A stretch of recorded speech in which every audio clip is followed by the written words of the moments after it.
श्री गणेश गीता अध्याय 2 मुक्त भावानुवाद।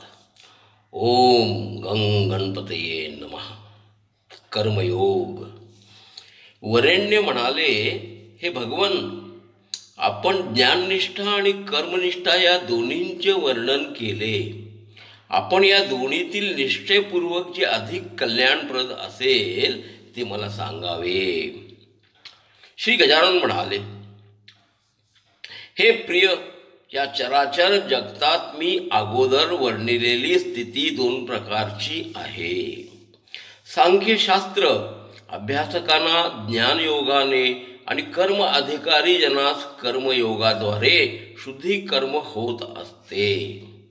कर्मात आसक्त असणारे पुरुष कर्मारंभ न केल्या कारणे निष्क्रिय की होऊन जातात।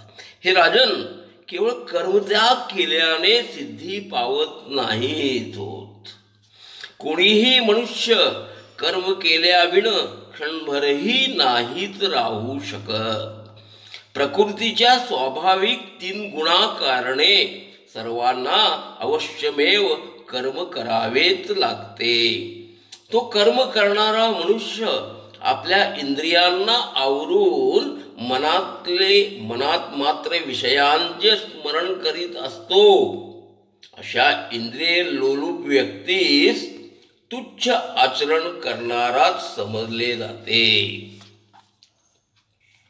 हे राजन, तो मनुष्य मनपूर्वक इंद्रियांचे संयमपूर्वक कर्मेंद्रियाकडून निष्काम कर्मयोगाचे अनुष्ठान करवतो, तो श्रेष्ठ पुरुष आहे।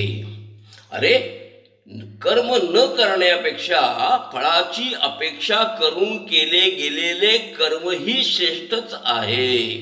कारण की सर्व कर्मांचा त्याग करून शरीर यात्रा, शरीर चलनवलन घडणेही अशक्यच आहे।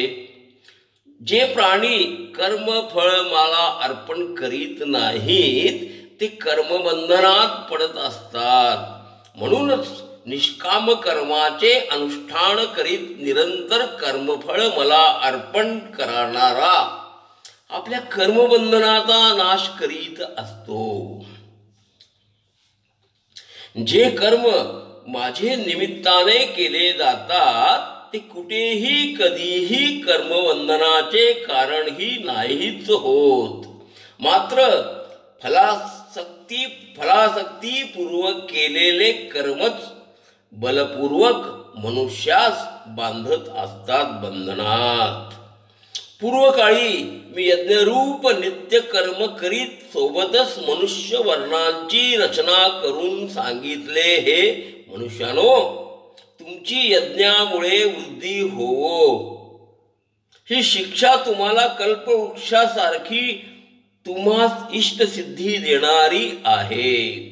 तुम्ही देवतांना प्रसन्न करा, अन्न देऊन देवता तुम्हास वर्षा आदीने प्रसन्न करोत। या प्रकारे परस्परांची बुद्धी तुम्ही आणि देवताही श्रेष्ठ पदात प्राप्त होतील।